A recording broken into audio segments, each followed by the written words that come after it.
When was the last time you were truly bored?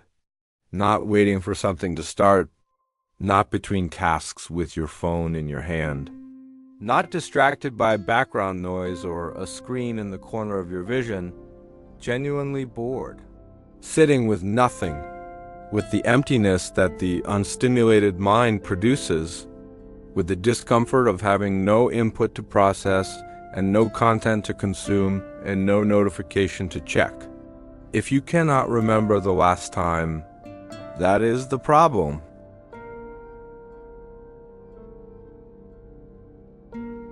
Not because boredom is pleasurable, but because boredom is the condition under which your subconscious does something that it cannot do while you are stimulated.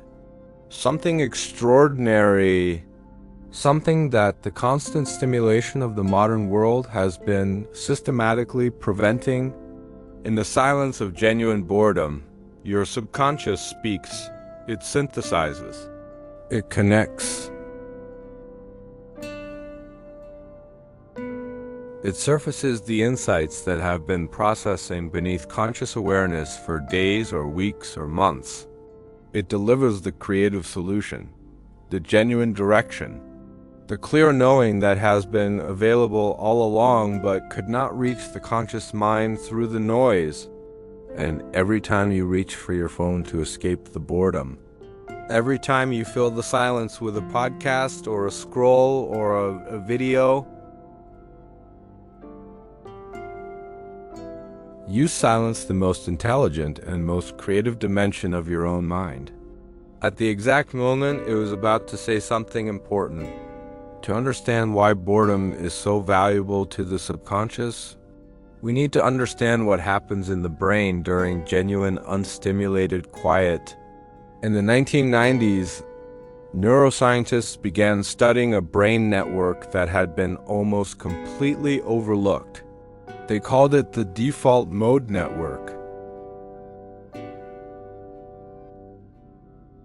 The default mode network is a specific set of brain regions that become most active precisely when you are not focused on any external task, when you are not consuming information, not solving a defined problem, not engaged with external stimulation, when you are, in the ordinary language, doing nothing. And what researchers discovered about what this network does during those apparently empty moments was extraordinary. The default mode network is where the brain makes its most sophisticated connections, where it integrates information from different domains that the focused analytical mind would never have connected, where it processes unresolved emotional experiences and finds their meaning, where it simulates future scenarios and evaluates possible directions, where it constructs and updates the narrative of the self, the story of who you are and where you are going,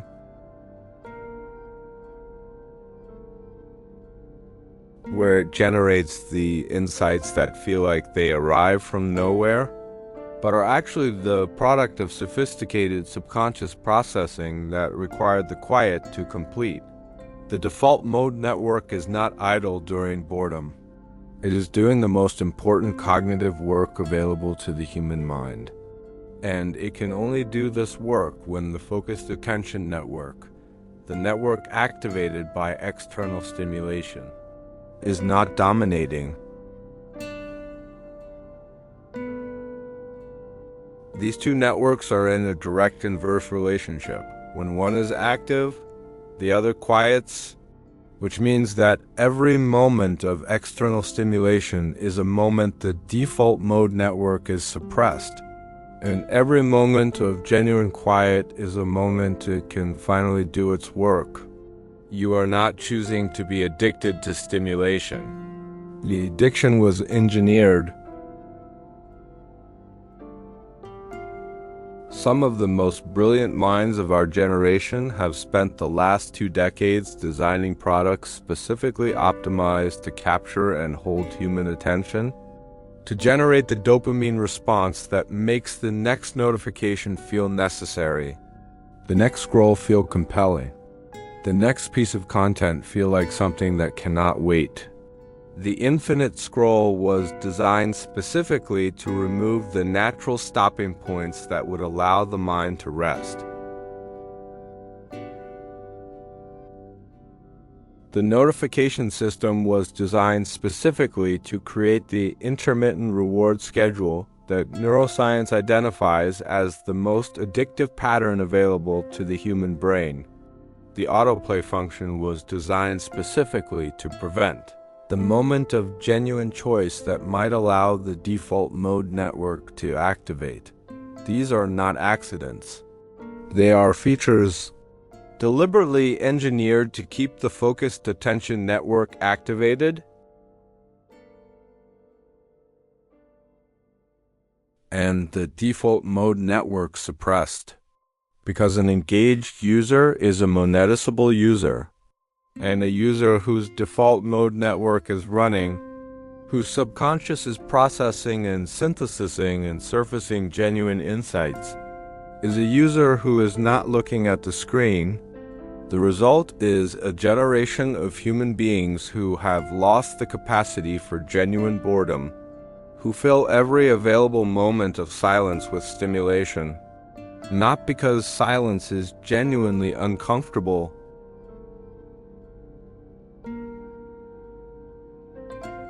but because the discomfort of silence has been amplified by the specific engineering of the products that profit from its elimination, and who are paying for this with something more valuable than their time. They are paying with the silence in which their subconscious was going to speak. What was your subconscious going to say? In the moment before you reached for the phone, in the silence before the podcast began, in the space that the scroll filled before it had a chance to be anything. This is not a rhetorical question. The subconscious is always processing 11 million bits of information every second. The unresolved relationship dynamic, the creative problem that has been turning over beneath conscious awareness for weeks, the direction that the body has been pointing toward through the specific quality of aliveness it generates in certain moments. The decision that the analytical mind has been circling without landing, the grief that has not yet been allowed to complete its movement through the system, the genuine desire that the noise has been keeping below the threshold of conscious acknowledgement. All of this is processing. All of it is ready to surface. All of it requires the same condition to reach the conscious mind: quiet, genuine quiet. The specific quality of unstimulated attention that the default mode network needs to do its most important work. And every time the quiet is filled before the subconscious can speak, the processing continues beneath the surface.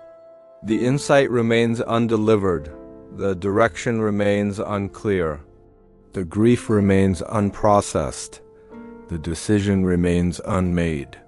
And the person reaches for the phone again.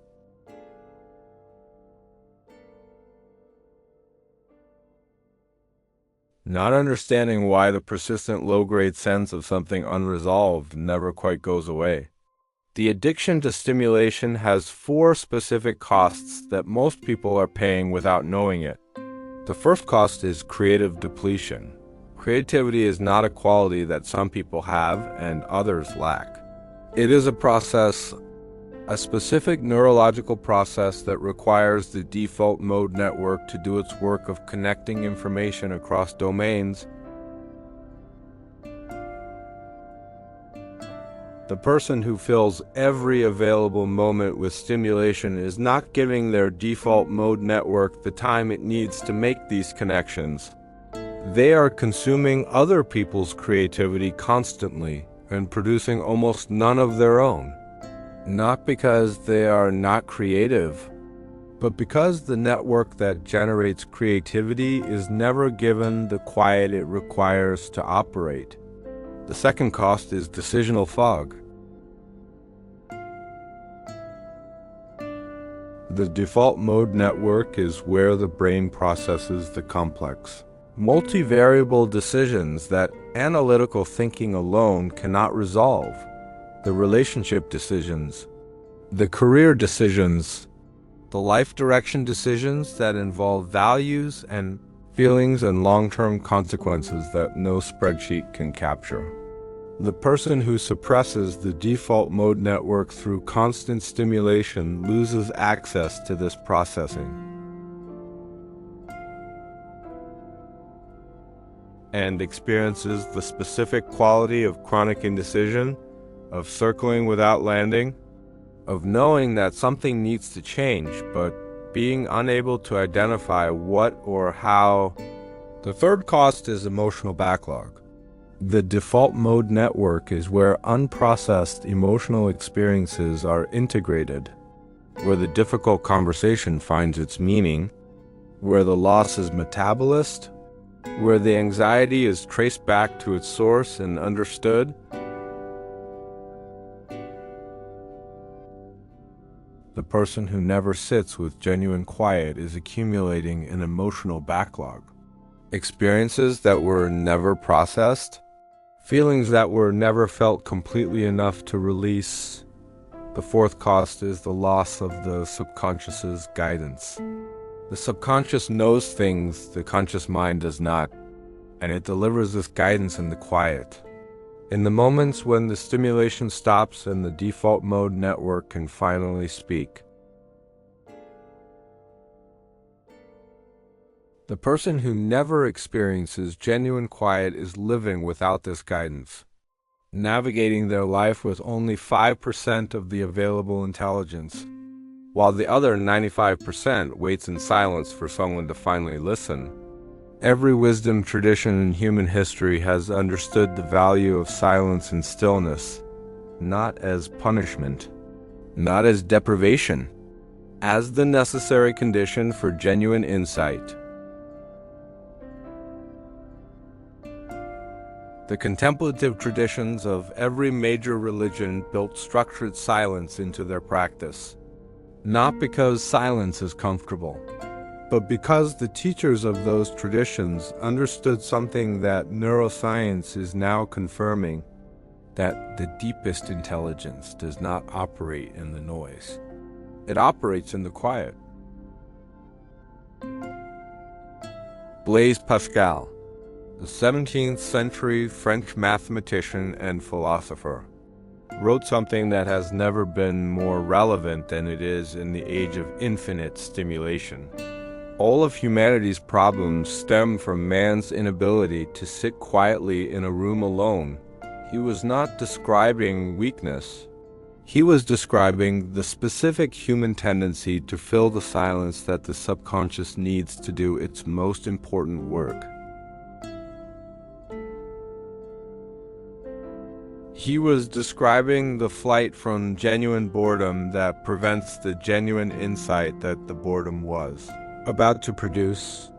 Rainer Maria Rilke wrote about the necessity of solitude with a precision that reads like neuroscience.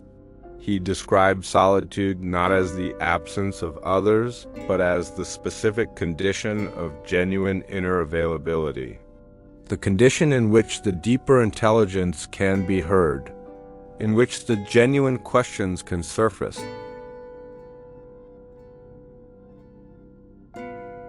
in which the answers that were always present can finally reach the conscious mind. The ancient Stoic philosophers built the practice of contemplative solitude into their daily lives, not as luxury, as essential maintenance of the quality of mind that genuine living requires. They understood that the person who never sits with genuine quiet is the person who is always being shaped by external inputs, and that the person who regularly creates genuine quiet is the person who is shaping themselves deliberately from the inside. from the genuine intelligence that silence makes available. Here is what actually happens when you sit with genuine silence for the first time in a long time. The first thing that arrives is not insight, it is discomfort. The specific quality of restlessness that the stimulation-addicted nervous system generates when its usual input is removed.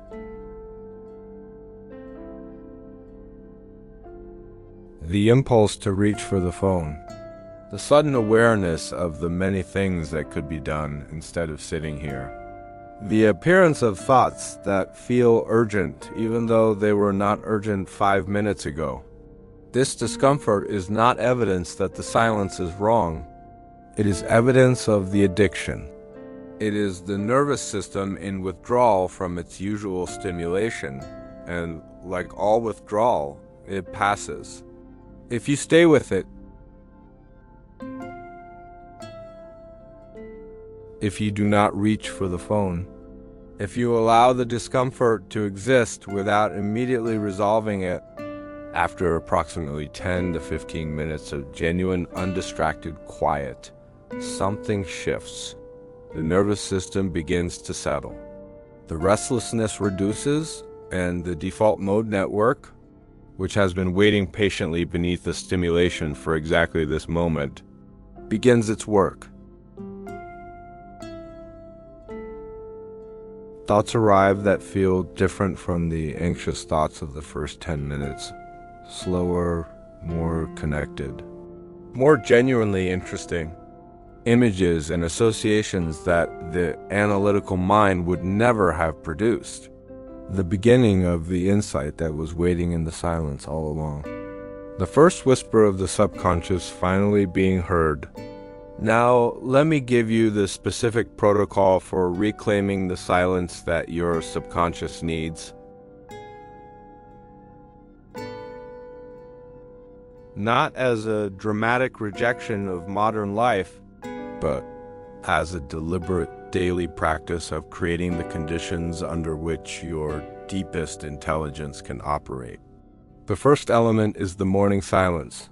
Before the phone, before the news, before the podcast or the music or any external input. 20 minutes of genuine, unstimulated quiet. This is the theta window that we have discussed throughout this channel. The period after waking when the subconscious is most receptive and most communicative. Most people fill this window immediately with stimulation. Checking the phone before they have fully opened their eyes, and in doing so, they silence the subconscious at the exact moment it was most ready to speak.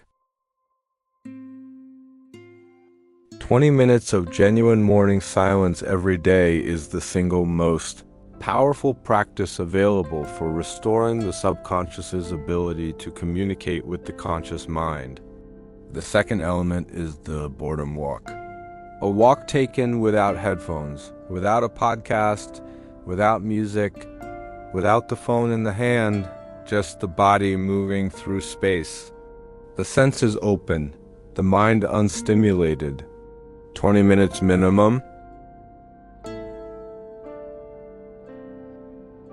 This practice has been shown in multiple studies to produce significant increases in creative thinking, not because walking is magical, but because the rhythmic movement of walking combined with the absence of external stimulation creates the specific conditions under which the default mode network operates most productively. The third element is what I call the stimulation fast. 1 hour per day during which no external stimulation of any kind is consumed. No phone.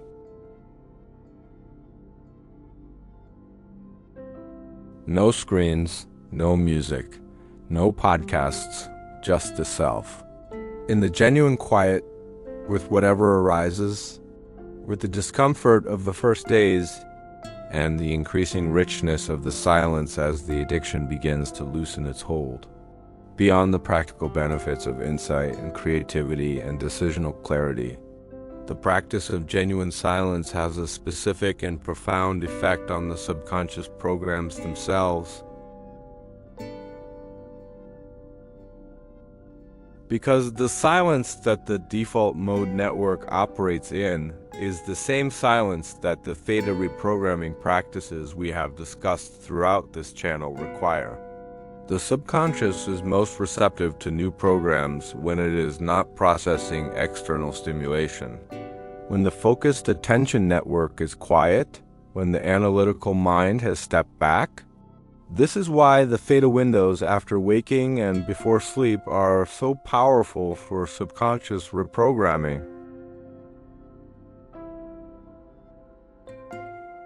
And it is why the practice of daily genuine silence extends those windows beyond the natural theta states. Every time you sit in genuine quiet for more than 10 minutes, the brain begins to shift toward the alpha and theta states that characterize genuine subconscious receptivity. The analytical filter reduces, the programs become more accessible, and the new instructions you have been offering the subconscious in your morning practice can reach deeper. Install more completely. Build stronger neural pathways, because they are arriving in a mind that has been prepared by genuine quiet rather than saturated by constant stimulation. The stimulation addiction is not just silencing your subconscious's guidance. It is preventing the reprogramming that would change the programs, generating the life you most want to change. The silence is not a luxury. It is the medium through which everything else becomes possible.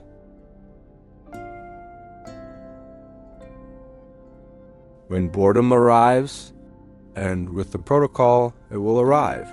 Here is what to do with it. The first instruction is do not escape it. The impulse to escape is the addiction speaking. It is not information about the boredom. It is information about the withdrawal. Notice the impulse. Name it. My nervous system is in stimulation withdrawal right now. And then stay. The second instruction is become curious about what arises, not what you think should arise.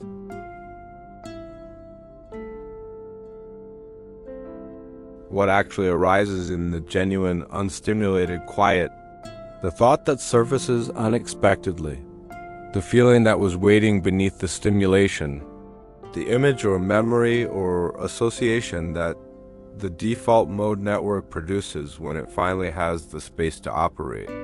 Receive it with genuine curiosity rather than immediate analytical evaluation. What is this? Where does it come from? What is the subconscious trying to surface? The third instruction is write it down.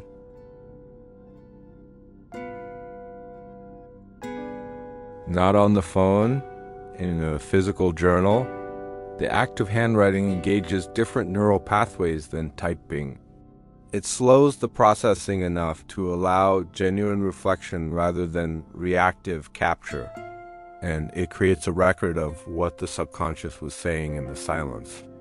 A record that often reveals patterns and directions and genuine desires that the stimulation had been consistently preventing from reaching the surface.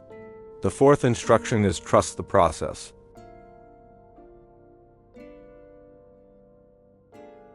The first days of genuine silence will feel unproductive. The discomfort will make the silence feel like a mistake.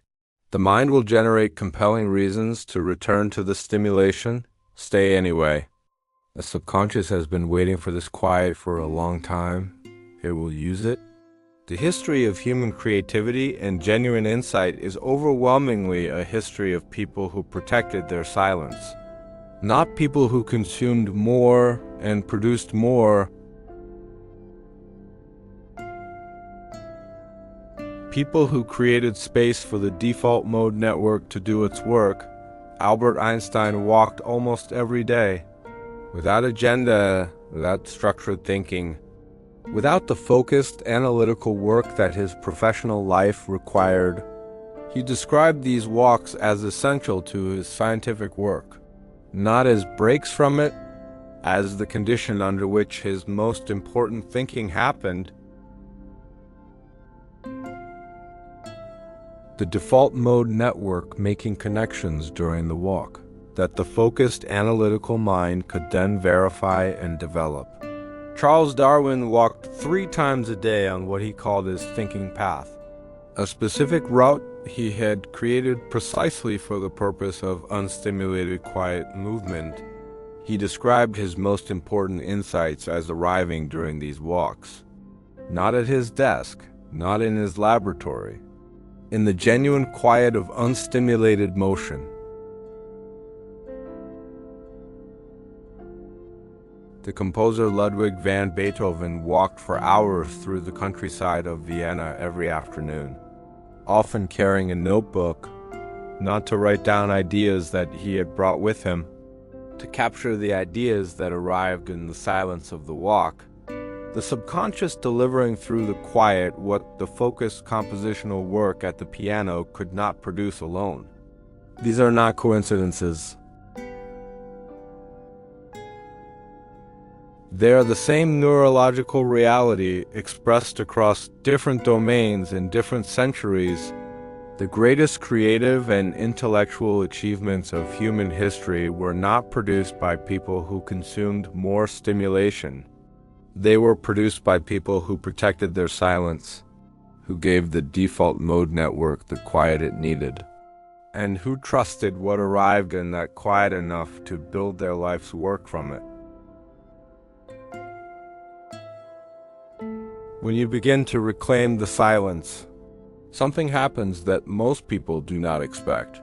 The first thing that returns is not dramatic. It is the specific quality of genuine interest in your own thoughts.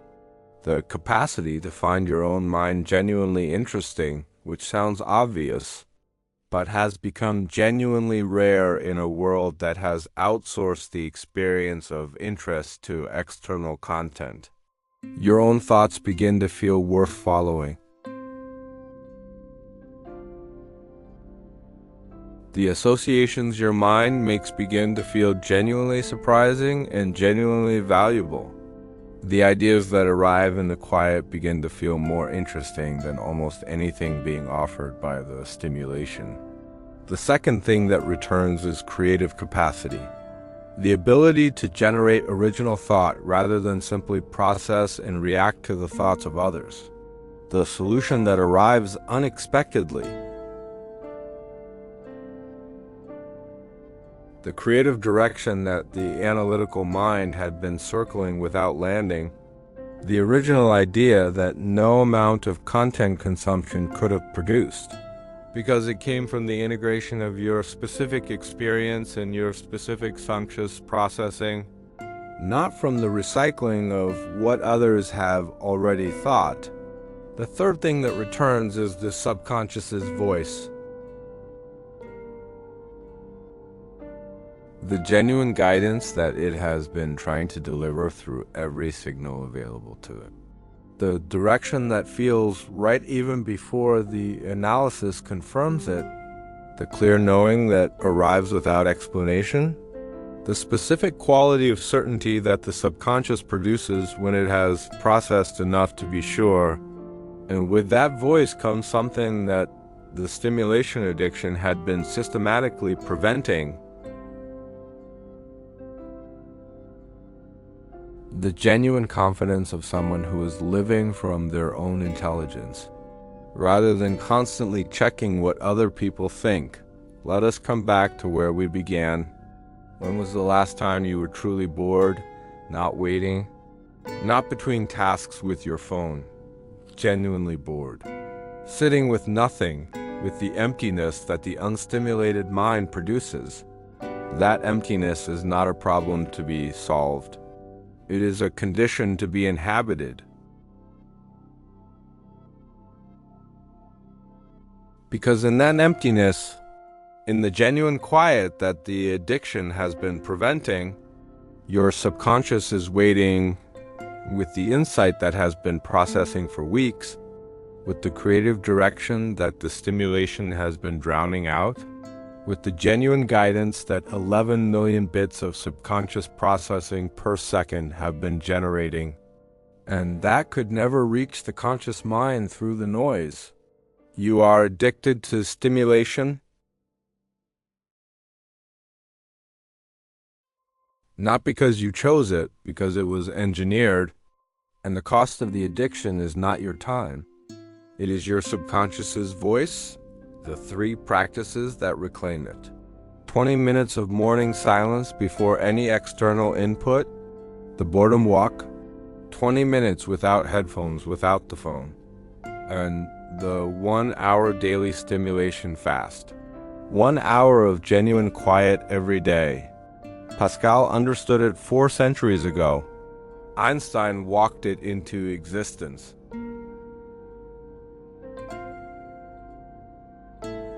Darwin built it into the structure of his days. The subconscious has always known what it needs. It needs you to stop, to put the phone down, to sit with the uncomfortable emptiness long enough for it to become something else. Not emptiness, fullness. The specific fullness of a mind that has finally been given the quiet to complete its most important work. Subscribe to Awake Mind. I will see you in the next one.